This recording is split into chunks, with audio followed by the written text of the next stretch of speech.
안녕하세요. 저는 올해 52살이 된 미국 LA에 살고 있는 강수진이라고 합니다. 이곳에서 어머니가 운영하시는 제법 이름난 한정식 레스토랑에서 지배인으로 일하며 부족함 없이 바쁘게 살아왔습니다. 남들이 보기엔 성공한 재미교포의 삶이겠지만 제 마음 한구석에는 늘 채워지지 않는 커다란 구멍이 있었습니다. 제 기억은 5살 때부터 시작됩니다. 엄마의 말에 따르면 저는 5살 때 한국에서 끔찍한 사고로 온 가족을 잃었다고 합니다. 그때 집안일을 도와주시던 먼 친척 이모, 바로 지금의 저희 엄마가 저를 기적처럼 구해내 미국으로 데리고 와 친딸처럼 길러주셨죠.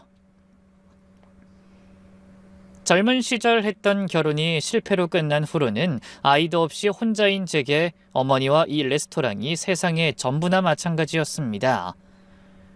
그런 제게 세상의 전부가 하나 더 있었습니다.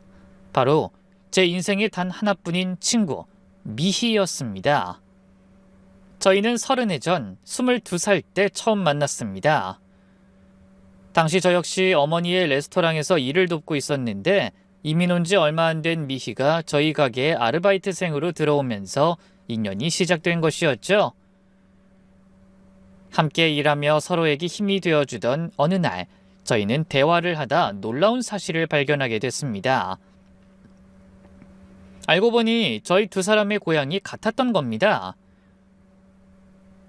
그 넓은 미국 땅에서 같은 고향 출신이라는 사실 하나만으로 저희는 급격히 가까워졌고 그날 이후 피를 나눈 자매보다 더 가까운 사이가 되었습니다. 그렇게 10년간 제 곁을 지켜주던 미희는 32살이 되던 해에 미국에서 만난 남편과 함께 한국으로 돌아갔습니다. 미국에서 저희끼리 조촐하게 결혼식을 올린 뒤 양가 부모님이 계신 고향으로 돌아가 그곳에서 정식으로 가정을 꾸리기로 한 것이었죠. 공항에서 미희를 배웅하며 펑펑 울었던 기억이 아직도 생생합니다. 제 또래의 유일한 말벗이 사라지는 것 같아 가슴 한구석이 텅 비는 기분이었습니다. 그 후로 20년이라는 세월이 흘렀죠. 저희는 한 번도 만나지 못했지만 국제전화와 영상통화로 서로의 일상을 공유하며 여전히 가장 가까운 친구로 지내왔습니다. 그런 미희에게서 얼마 전 연락이 왔습니다. 수진아, 우리 딸내미 시집 간다. 네가 꼭 와서 축하해줘야지. 화면 너머로 청첩장을 흔들어 보이는 미희의 얼굴은 세상에서 가장 행복해 보였습니다. 20년 전 제 손을 붙잡고 울며 떠나던 친구가 어느새 딸을 결혼시킬 나이가 된 것입니다. 어머 세상에, 벌써? 알았어. 간다 가. 세상에서 제일 예쁜 부케 받으러 이 이모가 꼭 가야지. 사실 망설여졌습니다. 47년 만에 돌아가는 고국 땅, 그리고 제게는 아무런 기억도 남아있지 않은 낯선 고향, 그곳에 발을 디딘다는 것이 왠지 모르게 두려웠습니다. 하지만 세상 가장 소중한 친구의 가장 기쁜 날을 외면할 순 없었습니다. 저는 그렇게 제 인생의 전부였던 레스토랑 일을 잠시 뒤로 하고 47년 만에 한국으로 향하는 비행기에 몸을 실었습니다. 그저 친구를 축하해주고 싶은 마음, 그거 하나뿐이었습니다. 그 비행이 제 인생을 송두리째 뒤흔들 운명의 시작이 될 줄은 꿈에도 모른 채 말입니다.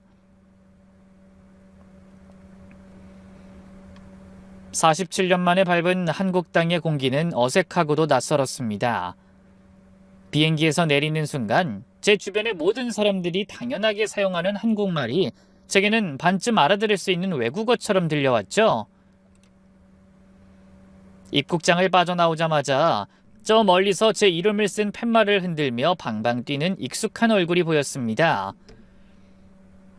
20년의 세월이 흘렀지만 영상통화로 매일같이 보던 얼굴이라 한눈에 알아볼 수 있었습니다.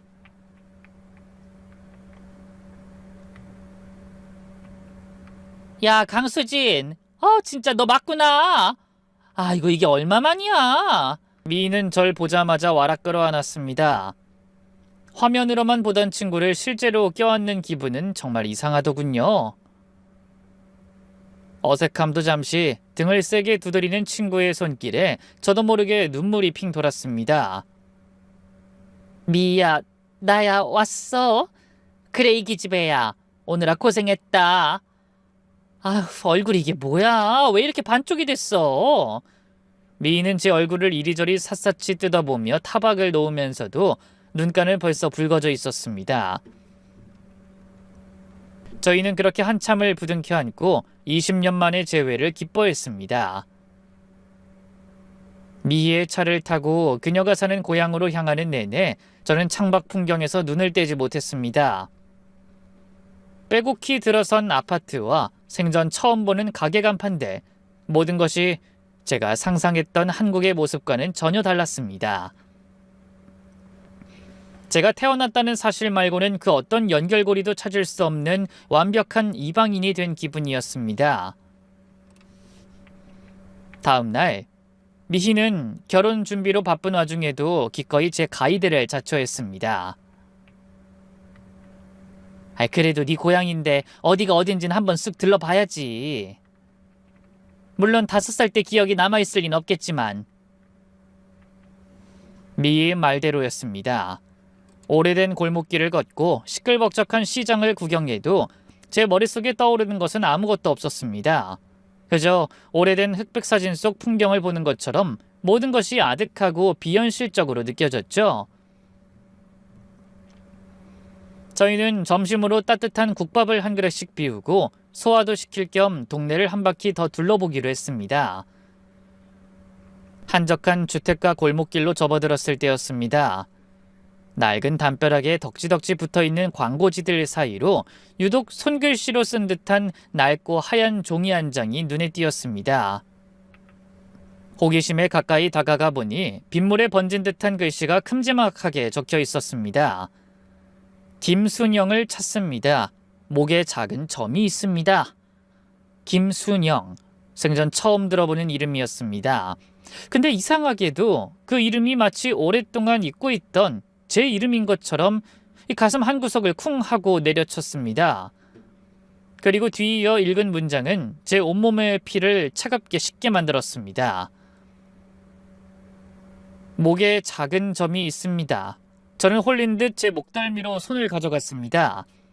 늘 그 자리에 있었지만 한 번도 의식해 본 적 없던 작은 점의 감촉이 손끝에 선명하게 느껴졌습니다. 수진아, 왜 그래? 뭘 그렇게 봐? 제 이상한 낌새를 눈치챈 미희가 다가와 물었습니다. 저는 떨리는 목소리로 겨우 입을 열었습니다. 미희야, 나 목에 점 있는데... 어머, 정말이네? 에이, 우연이겠지. 점 있는 사람이 어디 한둘이니? 무엇보다 김순영을 찾는다잖니. 넌 강수진이고. 그러니까 이상한 생각 말고 얼른 가자. 우리 딸 예복 보러 갈 시간 다 됐어. 미희는 제 어깨를 두드리며 대수롭지 않게 말했습니다. 네, 친구의 말이 맞았습니다.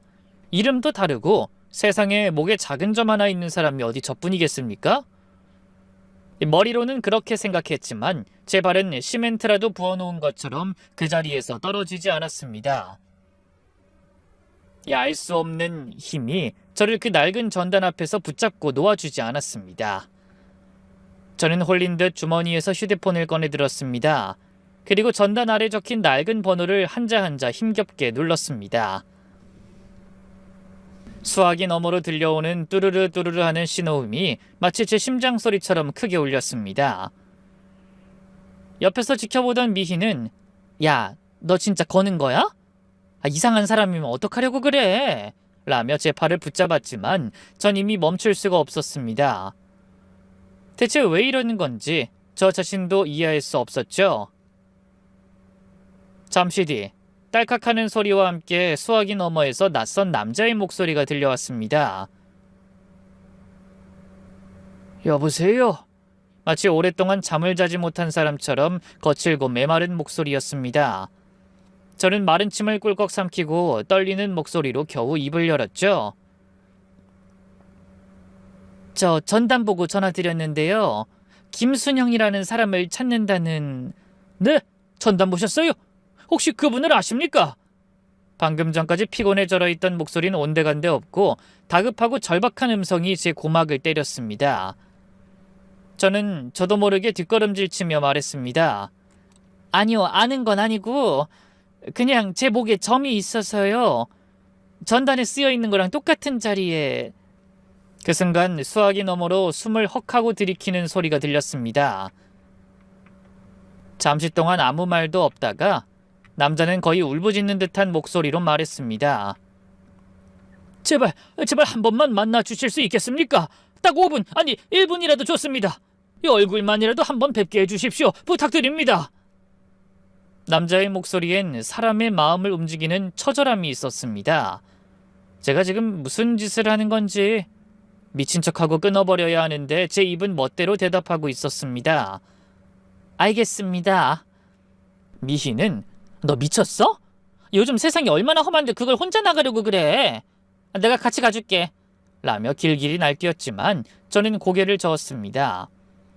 이상하게도 이 일은 저 혼자 마주해야만 할 것 같다는 예감이 들었죠. 다음 날 약속 장소인 카페로 향하는 내내 심장이 터질 것처럼 두근거렸습니다. 어쩌면 이 모든 게 신종 사기 수법일지도 모른다고 괜한 호기심 때문에 위험한 일에 휘말리는 건 아닐까 하고 몇 번이고 되돌아갈까 망설였습니다. 하지만 제 발걸음은 저를 약속 장소로 이끌고 있었습니다. 카페에 먼저 도착한 저는 창가 구석자리에 앉아 애꿎은 찻잔만 만지작거렸습니다. 약속 시간이 다가오자 문에 달린 종이 딸랑거릴 때마다 심장이 철렁 내려앉았죠. 그리고 잠시 뒤 한 남자가 카페 안으로 들어섰습니다. 저보다 대여섯 살은 많아 보이는 50 후반쯤 되어 보이는 남자였습니다. 오랜 세월에 지친 듯 깊게 팬 주름과 거친 손마디가 그가 살아온 인생이 결코 순탄치 않았음을 말해주고 있었습니다. 남자는 카페 안을 두리번거리다 저와 눈이 마주쳤습니다. 그 순간 남자는 그 자리에 얼어붙었습니다. 마치 유령이라도 본 사람처럼 그의 얼굴이 새하얗게 질려갔습니다. 그는 비틀거리는 걸음으로 제게 다가왔죠. 저는 저도 모르게 의자 등받이에 등을 딱 붙였습니다. 남자는 제 테이블 앞에 서서 아무 말도 없이 그저 저를 뚫어져라 쳐다보기만 했습니다. 그의 눈은 순식간에 붉게 충혈되더니 금방이라도 눈물이 터져나올 것처럼 일렁이고 있었습니다. 그는 제 얼굴과 목더미를 번갈아 보더니 떨리는 손을 들어 제 목 쪽을 가리켰습니다. 저 혹시 목 좀... 저는 홀린 듯 고개를 살짝 옆으로 돌려 제 목덜미를 보여줬습니다. 남자는 제 목에 있는 작은 점을 확인하는 순간 결국 참았던 울음을 터뜨리고 말았습니다. 그는 주저앉듯 의자에 털썩 쓰러지더니 아이처럼 얼굴을 감싸쥐고 오열하기 시작했습니다. 찾았다! 찾았어! 드디어!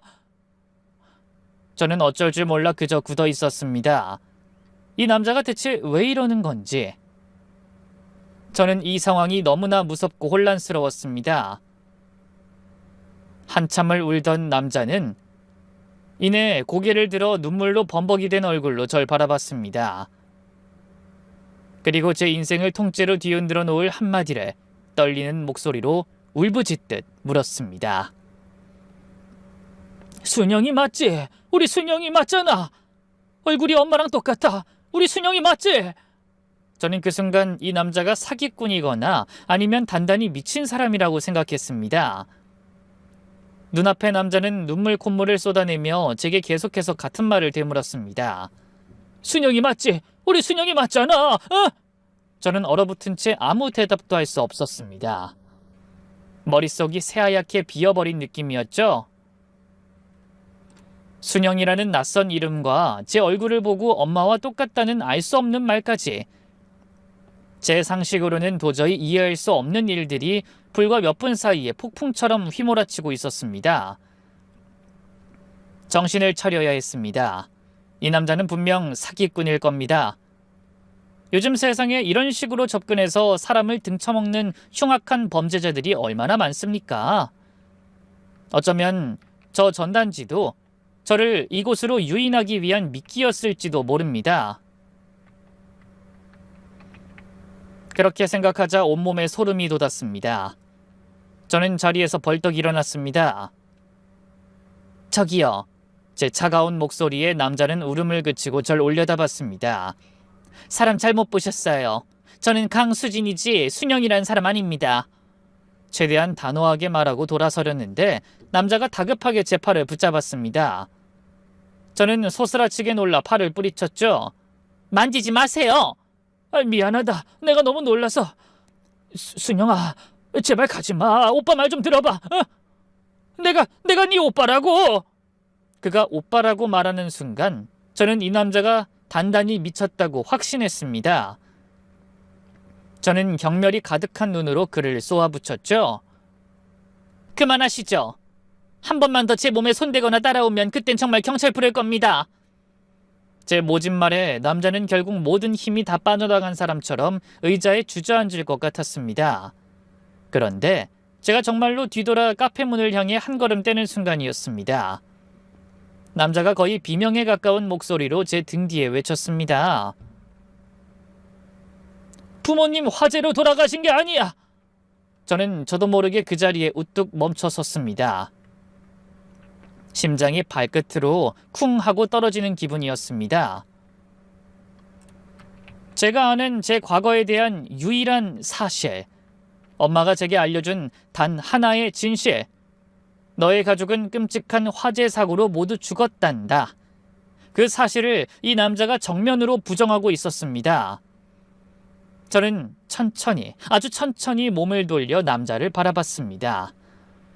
그는 여전히 울고 있었지만 그 눈에는 방금 전과는 다른 무언가 절박한 진실을 토해내려는 광기 같은 것이 서려 있었습니다. 방금 뭐라고 하셨어요? 제가 떨리는 목소리로 묻자 남자는 비틀거리며 일어서서 제게 다가왔습니다. 그는 더 이상 제 몸에 손을 대진 않았습니다. 그저 한 걸음 정도의 거리를 둔 채 절 보며 울부짖었습니다. 네 엄마, 아니 우리 엄마 아빠는 그날보다 며칠 전에 빗길에 교통사고로 돌아가셨어. 허망하게. 저는 아무 말도 할 수 없었습니다. 엄마는 분명 끔찍한 사고라고만 했습니다. 교통사고와 화재, 엄연히 다른 두 개의 사건이었습니다. 김진석이라고 자신을 소개한 그 남자는 울음을 참는 듯 떨리는 목소리로 말을 이었습니다. 그리고 며칠 뒤에 불이 난 거야. 사고가 아니라 누군가 일부러 불을 낸 거였어. 바로 그날 우리 집 가정부였던 그 여자가 널 데리고 사라졌고. 가정부요? 그래, 신명자. 그 여자 이름이 신명자였어. 그 여자가 우리 집 돈 다 훔치고 증거 없애려고 집에 불 지르고 5살이던 널 데리고 연기처럼 사라져버렸다고. 난 그때 학원에서 일찍 돌아오는 바람에 모든 걸 봤고 그 여자랑 싸우다 머리를 다쳐서 쓰러졌어.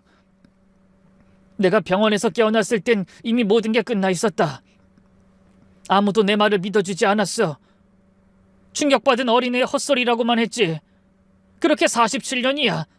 내가 47년을 너 찾아 헤맸어, 순영아. 머릿속이 하얘졌습니다. 신명자. 저를 47년간 친딸처럼 길러준 우리 엄마의 이름이었습니다. 제가 47년간 단 한 번도 의심하지 않았던 내 과거가, 내 기억이, 내 어머니의 존재가 송두리째 부정당하는 순간이었습니다. 저는 의자 등받이를 붙잡지 않고는 서 있을 수조차 없었습니다. 다리가 후들거리고 숨이 제대로 쉬어지지 않았습니다. 남자는 제 손에 억지로 무언가를 쥐어줬습니다. 아주 낡고 모서리가 다 달아빠진 작은 흑백 사진이었죠. 사진 속에는 10살쯤 되어 보이는 남자아이와 5살쯤 되어 보이는 여자아이가 어색하게 서서 웃고 있었습니다. 그리고 그 여자아이의 목에는 제 목과 똑같은 자리에 작은 점이 있었습니다. 이게 뭔데요? 우리 사진이야. 불타버린 집 잿더미 속에서 내가 유일하게 찾아낸 거야. 이거 하나 붙들고 47년을 버텼어. 너 언젠가는 만날 수 있을 거라고 믿으면서. 저는 사진 속의 여자아이와 남자의 얼굴을 번갈아 봤습니다. 그리고 그를 떠나 도망치듯 카페를 빠져나왔습니다. 이번에 남자는 절 붙잡지 않았습니다. 머릿속이 하얘졌죠. 전 남자는 미친 사람이거나 아니면 제가 47년간 살아온 모든 것이 거짓이거나 둘 중 하나였습니다. 고맙게도 저를 데리러 와준 미희의 차를 타고 집으로 돌아오는 내내 저는 아무 말도 할 수 없었습니다. 친구는 제 옆에서 세상에 별 미친놈이 다 있다 라며 계속해서 그 남자를 욕했지만 제 귀에는 아무것도 들리지 않았습니다. 머릿속이 온통 뒤죽박죽이었죠. 그래요. 미희의 말처럼 그저 사기꾼일 뿐입니다. 어떻게든 저를 속여서 돈이라도 뜯어내려던 파렴치 아니겠죠? 저는 그렇게 몇 번이고 되뇌며 그를 머릿속에서 지워버리려 애썼습니다. 그날 밤 저는 미희의 집에서 신세를 졌습니다. 미희의 가족 모두 저를 따뜻하게 맞아주셨죠. 맛있는 저녁을 먹고 결혼식에 대한 이야기를 나누며 웃고 떠드는 동안에는 잠시 그를 잊을 수 있었습니다. 하지만 모두가 잠든 깊은 밤, 거실 소파에 홀로 누워 눈을 감자 어김없이 그 남자의 얼굴이 떠올랐습니다.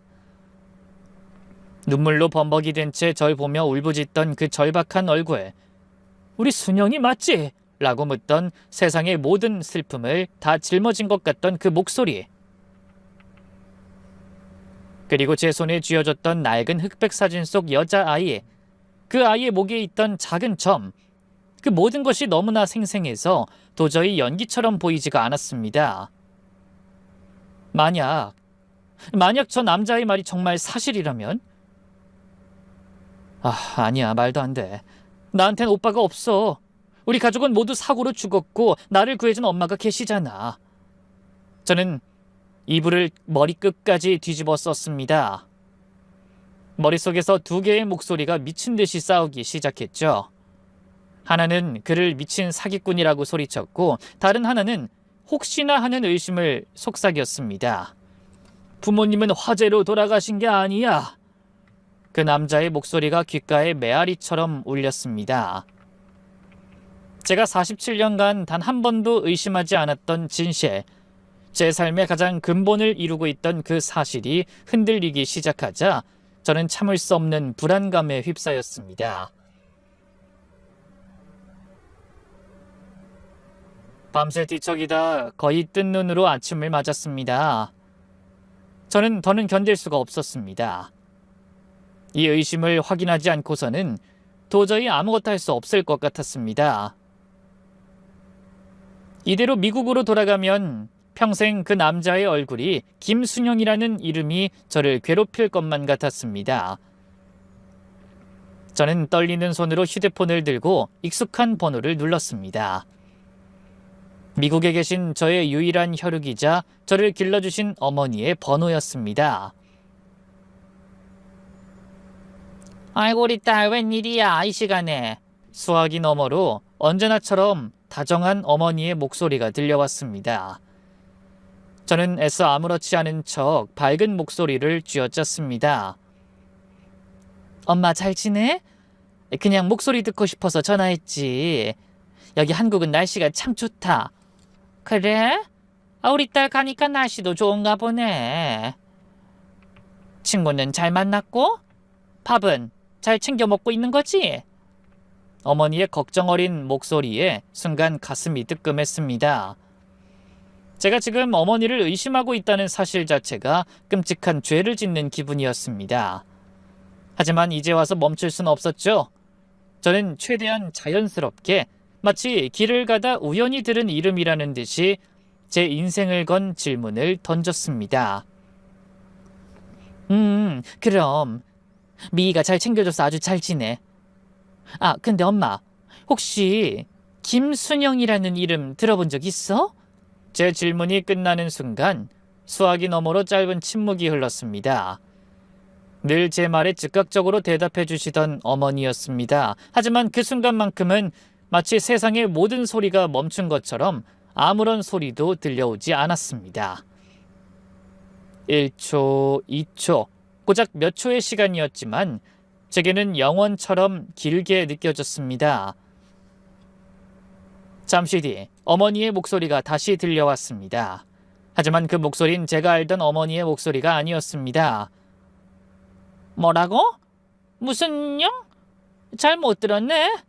애써 태어난 척했지만 미세하게 떨리는 목소리의 끝자락을 전 놓치지 않았습니다. 방금 전까지 다정했던 목소리는 온데간데 없고 차갑고 날카로운 경계심이 가득한 음성이었죠. 저는 심장이 바닥까지 떨어지는 것을 느끼며 다시 한번 물었습니다. 김순영, 혹시 아는 이름인가 해서. 처음 듣는 이름인데? 왜? 누구 이름인데 그래? 어머니는 그렇게 말하며 서둘러 화제를 돌리려 했습니다. 하지만 전 이미 알아버렸습니다. 그 짧은 침묵과 미세한 목소리의 떨림, 그 남자의 말이 사실일지도 모른다는 끔찍한 예감이 온몸의 세포 하나하나를 꿰뚫는 것처럼 온몸에 소름이 돋았습니다. 전화를 끊고 나서도 저는 한참을 그 자리에 멍하니 서 있어야만 했습니다.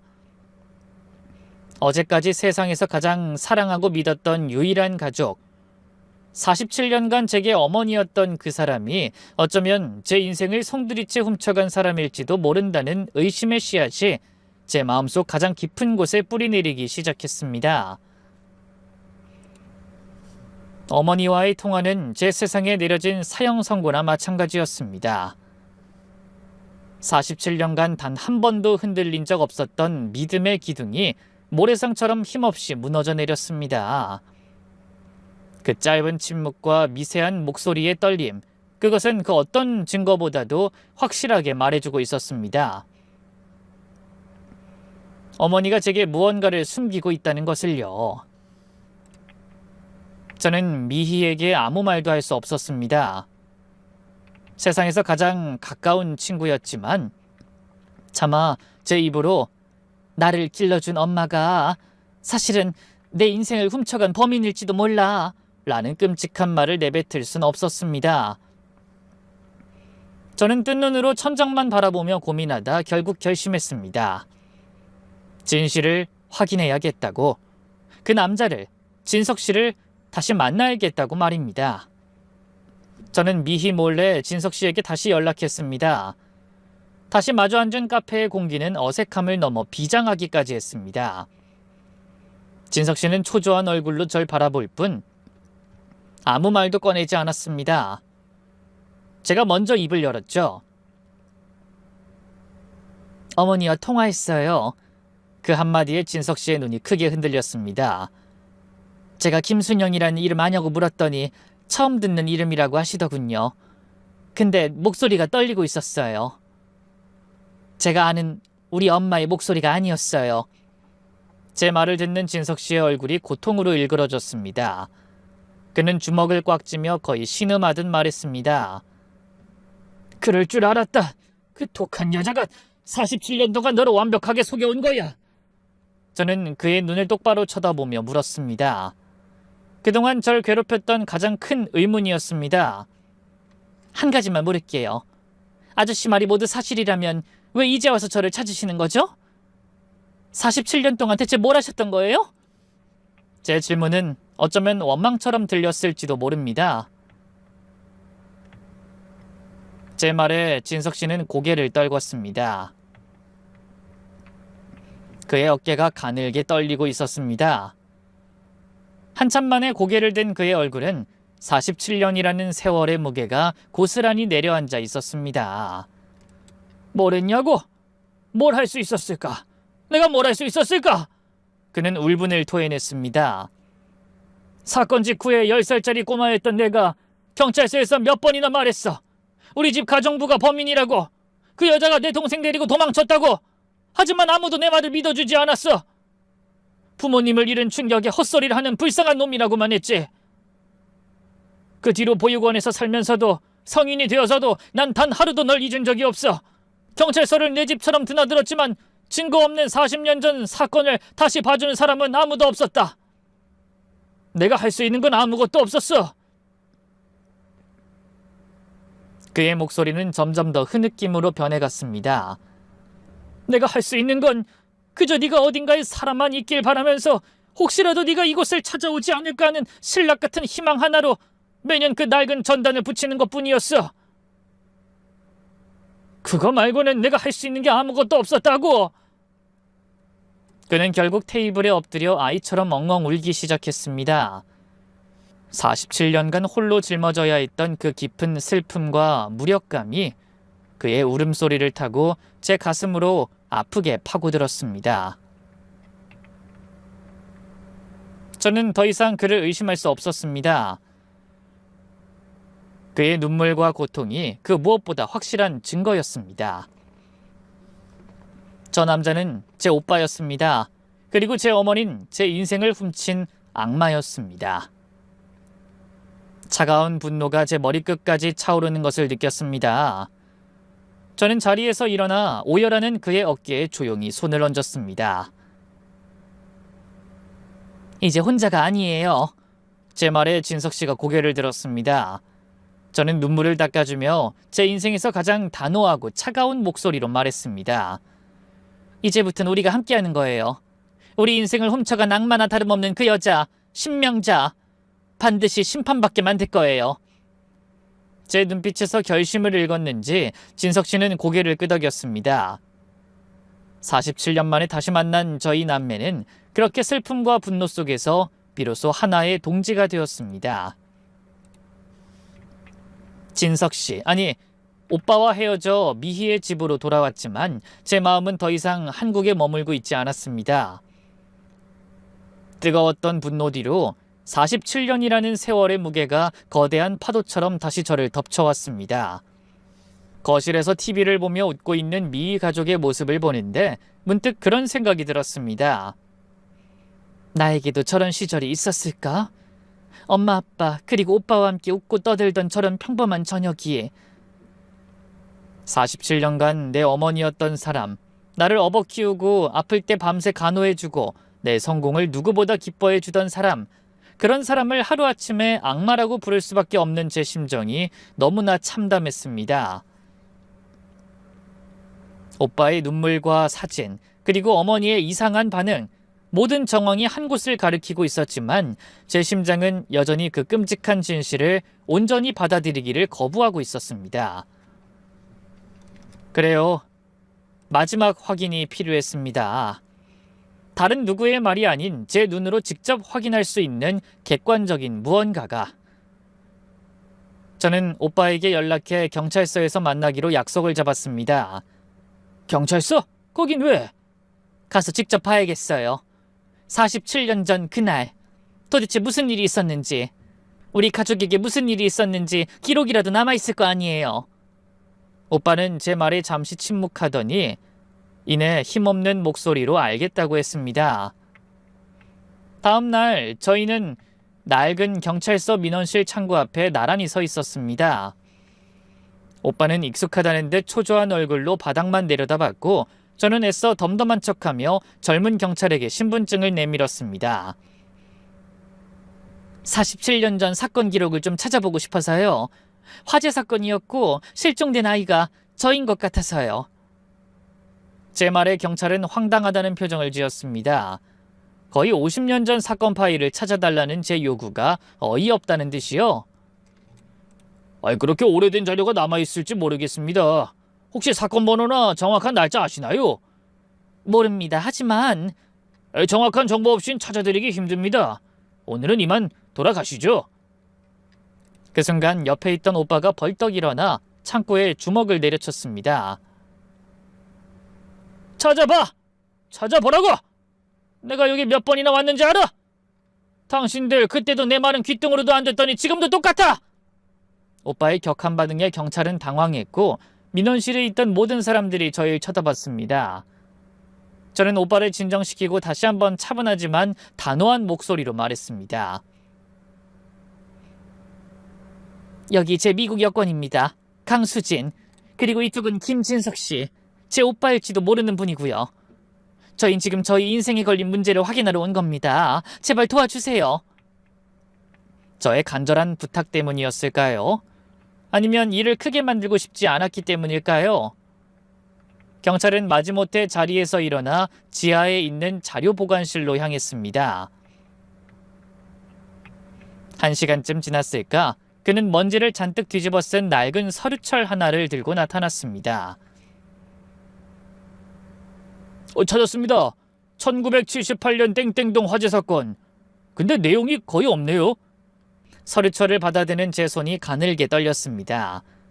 얇고 누렇게 바랜 종이 몇 장, 이것이 제 잃어버린 과거의 전부였습니다.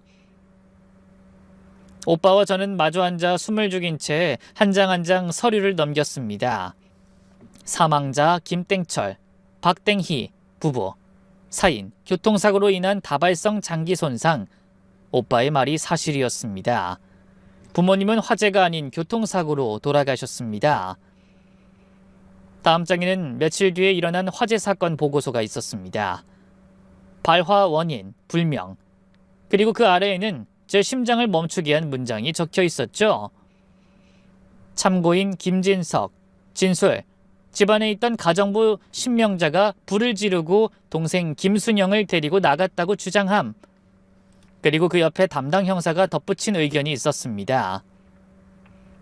보호자에 따르면 부모를 잃은 충격으로 인한 정신적 혼란 상태로 보여 진술의 신빙성 낮음.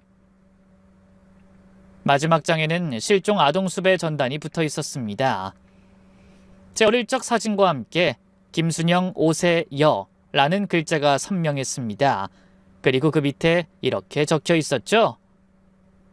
사건 종결, 원인 불명 화재로 인한 아동 실종, 미제 사건으로 분류. 서류를 덮는 순간 제 마음속에서 마지막까지 남아있던 한 조각의 희망이 산산조각 났습니다. 그 남자의 절규도 제 의심도 아니었습니다. 이것은 차갑고 명백한 국가가 기록한 사실이었습니다. 제가 47년간 어머니라고 불렀던 사람이 제 모든 것을 훔쳐간 악마의 얼굴과 정확히 겹쳤습니다. 저는 아무 말 없이 서류철을 덮고 자리에서 일어났습니다. 오빠가 걱정스러운 눈으로 절 바라봤습니다. 순영아, 괜찮아? 저는 오빠를 보며 희미하게 웃었습니다. 하지만 그 웃음엔 눈물 한 방울 섞여 있지 않았습니다. 이제 괜찮아, 오빠. 그 순간 저는 더 이상 혼란스러워하는 피해자가 아니었습니다. 저는 모든 것을 빼앗긴 생존자였고 이제 곧 심판자가 될 것이었습니다. 경찰서를 나온 우리는 한동안 아무 말도 하지 않았습니다. 차갑고 딱딱한 서류 몇 장이 제 47년의 인생을 단숨에 무너뜨려 버렸습니다. 제 손을 꼭 잡은 오빠의 손에서는 지난 세월의 분노와 슬픔이 고스란히 전해져 오는 듯 했습니다. 이제 의심의 여지는 없었습니다. 남은 것은 단 하나, 47년 전의 진실을 온전히 복원하고 그 중심에 있는 악마에게 죗값을 묻는 것뿐이었습니다. 오빠, 우리 옛날에 살던 동네 한번 가보자. 오빠는 제 말에 잠시 놀란 듯 했지만 이내 말없이 고개를 끄덕였습니다. 다음 날 우리는 기억에도 없는 내 고향, 그리고 오빠에겐 상처로만 남은 그 동네를 찾아갔습니다. 47년이라는 세월은 동네의 모습을 완전히 바꿔놨습니다. 오빠가 기억하던 낡은 기와집들과 구불구불한 골목길은 사라지고 그 자리엔 낯선 빌라와 아파트들이 들어서 있었습니다. 여기가 우리 집에 있던 자리야. 오빠는 어느 빌라 앞을 가리키며 말했습니다. 그의 목소리는 물에 젖은 솜처럼 무겁게 가라앉아 있었습니다. 저는 아무런 감정도 느낄 수 없었습니다. 내 유년의 추억이 담겨 있어야 할 그곳은 제게 그저 평범한 빌라 건물일 뿐이었죠. 우리는 혹시나 옛날에 기억하는 분이 계실까 싶어 동네 어귀에 있는 작은 경로당에 문을 두드렸습니다. 처음에 어르신들은 낯선 저희를 경계했지만 오빠가 부모님의 이름을 대고 47년 전 화재 사건을 아시는지 묻자 이내 한두 분씩 기억을 떠올리기 시작했습니다. 아이고, 김 사장님 때 기억나지? 그럼 그 집 아들이 벌써 이렇게 컸어? 아유, 그때 불이 얼마나 크게 났다고. 동네 사람들 다 뛰쳐나오고 난리도 아니었지. 하지만 저희가 정말로 듣고 싶었던 이야기, 즉 가정부 신명자에 대한 이야기는 누구도 정확히 기억하지 못했습니다. 그저 착하고 싹싹한 젊은 여자가 하나 있었다는 정도의 희미한 기억뿐이었죠. 실망감에 발길을 돌리려던 순간 구석에서 조용히 저희를 보던 한 할머니께서 입을 열었습니다. 자네들 혹시 박씨 할매 찾아가 보게. 그 양반이 그 집 바로 앞집에 살았고 지금도 거기 그대로 살고 있으니까. 저희는 신락 같은 희망을 안고 할머니께서 알려주신 집으로 향했습니다. 녹슨 철대문을 열고 들어가자 마당에서 빨래를 널고 있던 허리가 굽은 할머니 한 분이 저희를 돌아봤습니다. 오빠가 먼저 다가가 허리를 숙였습니다. 할머니, 저 기억하시겠어요?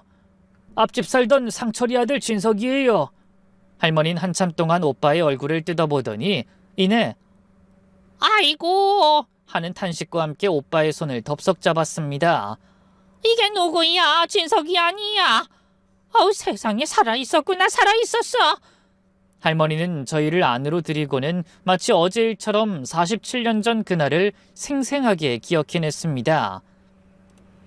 할머니의 증언은 차가운 경찰 서류보다 훨씬 더 잔인하고 아팠습니다. 너희 부모님 참 좋은 사람들이었는데 그렇게 허망하게 갈 줄 누가 알았겠어. 빗길에, 아이고, 그 소식 듣고 동네 사람들 다 같이 울었지. 남은 너희 남매는 어쩌나 하고. 저는 떨리는 목소리로 물었습니다. 할머니, 저희 집에 일하던 가정부 기억하세요? 기억나지?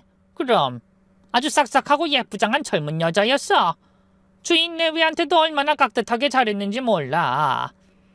너희 부모님 돌아가시고 나서는 자기가 애들 엄마라도 된 것처럼 너희 둘을 꼭 끌어안고 며칠 밤낮을 울었어. 할머니는 그때를 떠올리는 듯 혀를 찼습니다. 특히 불이 나고 나선 정말 난리도 아니었지. 그 여자가 순영이 널 품에 안고 뛰쳐나와서는 땅바닥에 주저앉아 이제 이 어린 것들을 어찌 키우냐 하면서 세상 떠나가라 울었어. 새까맣게 탄 잿더미 속에서 네 오빠가 실려 나올 땐 기절까지 했다니까. 동네 사람들 모두가 그 여자 보고 칭찬했지. 저렇게 주인집을 위하는 충직한 사람이 없다고. 참 착하다고. 할머니의 말을 듣는 순간 온몸의 피가 차갑게 식었습니다. 경찰 서류는 사실을 기록했지만 할머니의 증언은 진실을 보여주고 있었습니다.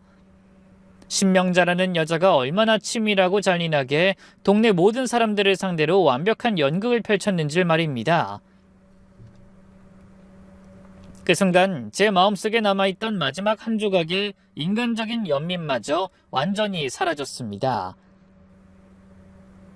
그녀는 내 어머니가 아니었습니다. 그녀는 내 부모님의 죽음을 이용하고 오빠의 인생을 망가뜨리고 내 47년의 세월을 훔쳐간 사람의 탈을 쓴 악마였습니다. 이제 남은 것은 단 하나, 그 누구도 부정할 수 없는 과학적인 증거로 이 모든 것에 마침표를 찍는 것이었습니다. 저와 오빠는 다음 날 아침 곧바로 유전자 검사 센터로 향했습니다. 친남매 관계 확인 검사 맞으시죠? 직원의 무미건조한 질문에 저와 오빠는 말없이 고개를 끄덕였습니다. 제 입 안쪽에 구강 상피세포를 면봉으로 긁어내는 그 짧은 순간이 마치 제 47년 인생을 전부 도려내는 것처럼 아프게 느껴졌습니다. 검사를 마치고 나온 우리는 일주일 뒤에 결과가 나온다는 말을 듣고 센터 앞에 멍하니 서 있었습니다. 일주일. 그 시간 동안 저는 강수진으로 살아야 할까요? 아니면 김순영으로 살아야 할까요? 저는 제 이름마저 잃어버린 미아가 된 기분이었습니다. 결과를 기다리는 며칠은 그야말로 지옥과도 같았습니다. 미희 딸의 결혼 준비를 돕는 척 웃고 떠들면서도 머릿속은 온통 진실에 대한 생각으로 가득 차 있었죠. 밤이 되면 어김없이 악몽에 시달렸습니다. 저를 향해 웃고 있는 어머니의 얼굴이 어느새 섬뜩한 괴물로 변해 저를 집어삼키는 꿈이었습니다. 저는 잠을 잘 수도 음식을 제대로 넘길 수도 없었습니다. 그러던 어느 날 지옥 같던 제 일상에 기름을 붓는 사건이 터지고야 말았습니다. 미국에 있는 어머니에게서 걸려온 영상통화였습니다. 수진아, 엄마야. 얼굴이 왜 이렇게 안 좋아? 무슨 일 있어? 아니야, 엄마. 그냥 좀 피곤해서 그래. 전 애써 웃으며 둘러댔습니다. 하지만 47년간 저를 봐온 어머니의 눈을 속일 수는 없었던 걸까요? 어머니는 제 얼굴을 유심히 살피더니 폭탄 같은 한마디를 던졌습니다. 너 무슨 일 있지? 솔직하게 말해. 혹시 한국에서 누구 이상한 사람이라도 만났니? 그 순간 심장이 멎는 것 같았습니다. 이상한 사람. 그 말은 명백히 오빠를 가리키고 있었습니다. 제 침묵이 모든 것을 말해줬을 겁니다. 어머니의 얼굴이 싸늘하게 굳어지는 것이 화면 너머로도 선명하게 느껴졌죠. 전화는 그렇게 어색하게 끊겼고 저는 불길한 예감에 휩싸였습니다. 그리고 그 예감은 이틀 뒤 현실이 되었습니다. 수진아, 나야. 지금 인천공항이야. 엄마가 너 걱정돼서 보러 왔어. 수화기 너머로 들려오는 어머니의 목소리에 온몸이 얼어붙었습니다. 그녀가 왔습니다. 제가 김순영이라는 이름을 물어본 그 전화 한 통에 모든 것을 직감하고 진실이 밝혀지는 것을 막기 위해 태평양을 건너 직접 날아온 것입니다. 미희와 함께 공항으로 나가는 내내 손이 덜덜 떨려 멈추질 않았습니다. 입국장에서 저를 발견한 어머니는 평소처럼 다정한 얼굴로 저를 와락 끌어안았습니다. 우리 딸 무슨 일 있는 거 아니지? 걱정돼서 일이 손에 안 잡혀서 엄마가 그냥 와버렸어. 그 따뜻한 품이 이제는 마치 차가운 독사의 또아리처럼 느껴졌습니다. 어머니는 제 손을 잡고 미희에게는 눈길도 주지 않은 채 명령하듯 말했습니다. 수진이 집은 어딨니? 당장 챙겨서 나랑 호텔로 가자. 민씨, 그동안 우리 딸 돌봐줘서 고마운데 이제부터 내가 데리고 있을게요. 결혼식 전까진 내가 딸아이 건강 챙겨야지. 네? 어머님, 그래도 수진인 저희 집에... 됐어요. 내 딸은 내가 챙겨요. 수진아, 얼른. 어머니의 단호한 태도에 미희도 저도 아무 말도 할 수 없었습니다. 그녀는 그렇게 저를 미희의 집에서 빼내 자신이 머무는 시내의 고급 호텔 스위트룸으로 데려갔습니다. 그곳은 화려한 감옥이나 마찬가지였습니다. 그날부터 제 시간은 2배로 더디게 흘러갔습니다. 어머니는 잠자는 시간을 빼고는 늘 제 곁을 떠나지 않으며 저를 감시했습니다. 오빠에게 쉽사리 연락을 할 수도 만날 수도 없었죠. 그러던 어느 날 밤이었습니다. 저는 어김없이 악몽을 꾸었습니다. 오빠가 피를 흘리며 저를 원망하는 끔찍한 꿈이었습니다. 저도 모르게 잠결에 아니야, 오빠. 하는 잠꼬대를 흘렸습니다. 다음 날 아침 어머니는 헬쑥해진 제 얼굴을 보며 걱정스럽다는 듯이 하지만 날카로운 눈빛으로 저를 추궁하기 시작했습니다. 수진아, 너 어젯밤에 끙끙 앓던데 악몽이라도 꾼 거야? 잠꼬대도 하는 것 같던데. 내가? 아닐 거야, 엄마. 그냥 좀 피곤해서 그래. 아니야, 내가 똑똑히 들었어. 혹시 한국에서 누구 이상한 사람이라도 만난 거니? 솔직하게 말해. 너 며칠 전부터 계속 이상하잖아. 엄마한테 뭐 숨기는 거 있지? 어머니의 질문은 걱정이 아니었습니다. 그것은 제 속을 떠보려는 날카로운 신문이었습니다. 저는 아무것도 모르는 딸을 연기하며 고개를 저을 뿐이었습니다. 그리고 마침내 운명의 날이 밝았습니다. 유전자 검사 결과가 나오는 날이었죠. 저는 아침부터 복통이 너무 심하다는 핑계로 자리에 누워 있었습니다. 어머니가 죽을 끓여다 주며 제 곁을 지켰지만 오후에 미희가 어머니, 수진이 병원 한번 데려가 봐야 하는 거 아니에요? 라며 바람을 잡아준 덕분에 겨우 집을 빠져나올 수 있었습니다. 오빠는 이미 검사센터 앞에서 절 기다리고 있었습니다. 그의 얼굴 역시 불안과 초조함으로 하얗게 질려 있었죠.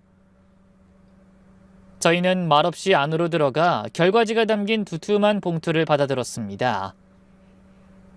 봉투를 여는 오빠의 손이, 그리고 그 봉투를 바라보는 제 온몸이 사시나무처럼 떨렸습니다. 마침내 새하얀 종이 위에 찍힌 검고 선명한 글자들이 제 눈에 들어왔습니다. 검사 결과, 상기 두 사람은 99.99% 확률로 친남매 관계가 성립함. 그 문장을 읽는 순간 세상의 모든 소리가 사라졌습니다. 오빠가 제 어깨를 붙잡고 울먹이며 무어라 말했지만 아무것도 들리지 않았습니다. 제 이름은 강수진이 아니었습니다. 제 어머니는 내 어머니가 아니었습니다. 제 47년 인생은 송두리째 거짓이었습니다. 눈물이 비 오듯 쏟아졌습니다. 슬픔이 아니었죠. 내 인생을 훔쳐간 그 여자에 대한 참을 수 없는 분노와 그런 괴물을 47년간 어머니라 부르며 살아온 제 자신에 대한 혐오감이 뒤섞인 뜨거운 눈물이었습니다. 저는 검사 결과지를 손에 쥔 채 호텔로 향했습니다. 47년간 나를 속여온 그 여자, 내 어머니의 가면을 쓴 악마를 만나러 가야 했습니다. 한 걸음 한 걸음 내디딜 때마다 47년이라는 세월의 무게가 저를 짓누르는 것 같았습니다. 그 무거운 걸음을 함께 해준 오빠의 얼굴 역시 비장함으로 가득 차 있었죠. 우리는 말없이 눈빛을 교환하고 결심을 굳혔습니다. 제가 먼저 문을 두드렸습니다. 엄마, 나야. 문이 열리고 아무것도 모르는 어머니가 평소처럼 온화한 미소로 저를 맞이했습니다. 그래, 수진아, 몸은 좀 어때? 병원에서 뭐래? 그 순간 어머니는 제 뒤에 서 있는 오빠를 발견하고는 잠시 고개를 갸웃거렸습니다. 이분은 누구시니? 어디서 뵌 것 같기도 하고. 저는 아무 대답 없이 어머니를 지나쳐 스위트룸 거실 한가운데로 걸어 들어갔습니다. 오빠는 말없이 들어와 문을 닫았습니다. 방 안에는 무거운 정적이 흘렀습니다. 왜 그래? 수진이, 너 표정이 왜 그래? 어머니의 목소리가 불안하게 떨리기 시작했습니다.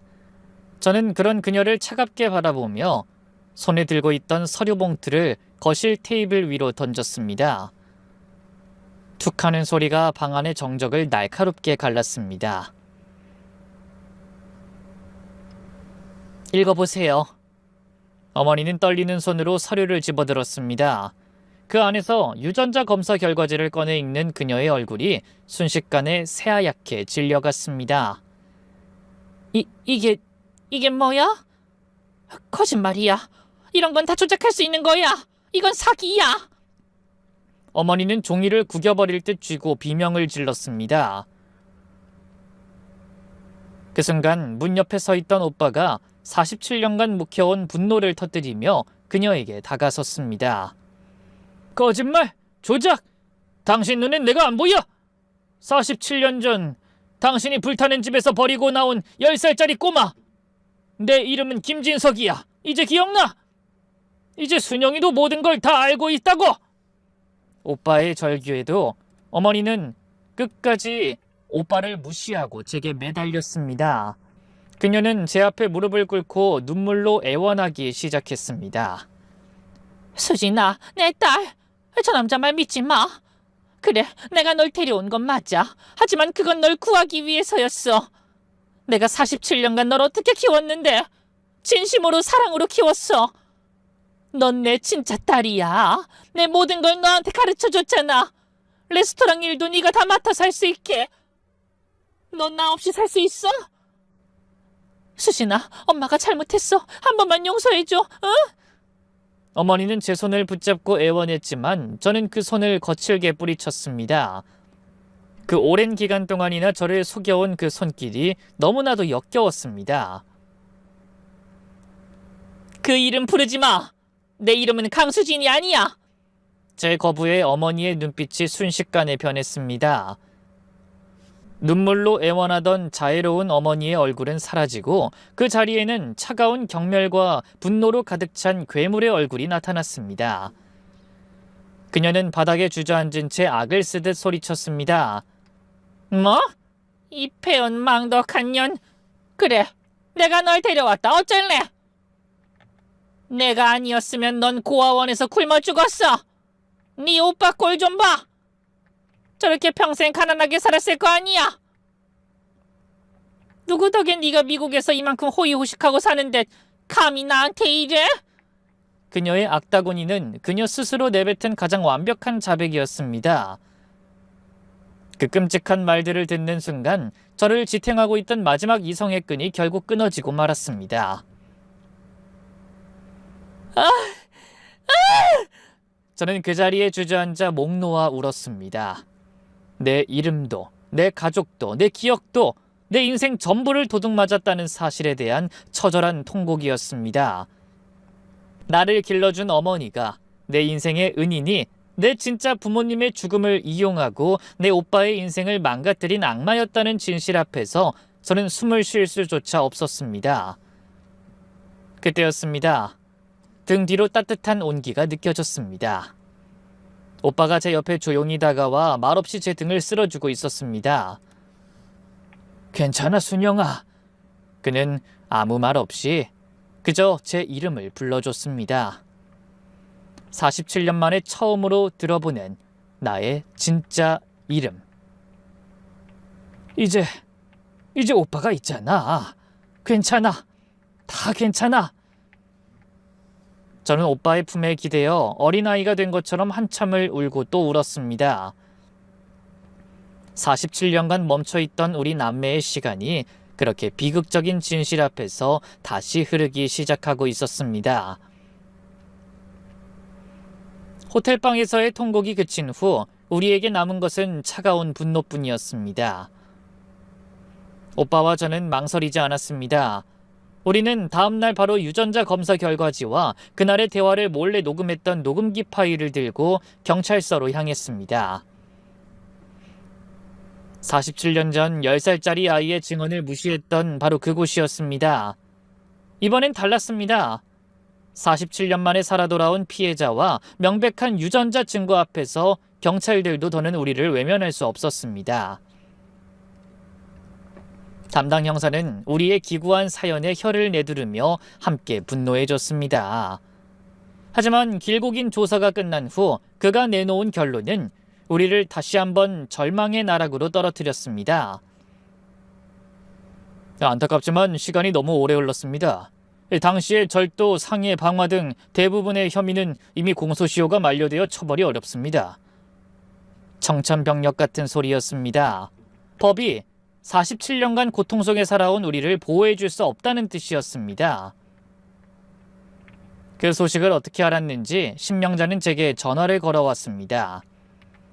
수화기 너머로 들려오는 그녀의 목소리에는 지난번의 절박함은 온데간데 없고 오만한 비웃음만이 가득했습니다. 내가 뭐라고 그랬니? 너희만 우스운 꼴 될 거라고 했지. 법도 내 편이야. 그러니 이제 그만 잊고 얌전히 미국으로 돌아와. 레스토랑 지배인 자리는 비워둘 테니. 저는 아무 대답 없이 전화를 끊었습니다. 법이 그녀를 심판할 수 없다면 제가 직접 심판하기로 결심했습니다. 법보다 더 무서운 심판을 그녀가 평생을 바쳐 쌓아 올린 그 거짓 제국 위에서 내려주기로 말입니다. 저는 오빠에게 함께 미국으로 가자고 했습니다. 평생 한국 땅을 떠나본 적 없는 오빠는 잠시 망설였지만 이 복수는 우리 남매가 함께 끝내야 할 숙제였습니다. 그 전에 저는 제게 유일한 친구가 되어줬던 미희의 딸 결혼식에 참석해 진심으로 그 앞날을 축복해줬습니다. 제 삶이 송두리째 흔들리는 와중에도 친구의 가장 행복한 날을 모른 척할 순 없었으니까요. 결혼식이 끝난 후 저는 한국에서의 모든 일정을 정리하고 오빠의 여권을 급히 만들어 함께 미국행 비행기에 올랐습니다. 신명자에게는 엄마 말을 듣고 돌아가겠다고 거짓말을 한 뒤였습니다.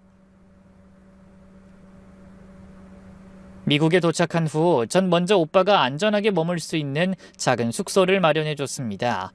그리고 저는 아무것도 모르는 순종적인 딸을 연기하며 신명자가 기다리고 있는 집으로 다시 돌아갔습니다. 저는 그녀의 통제 아래로 다시 들어간 척 레스토랑에서 착실히 일을 하며 복수의 칼날을 갈았죠.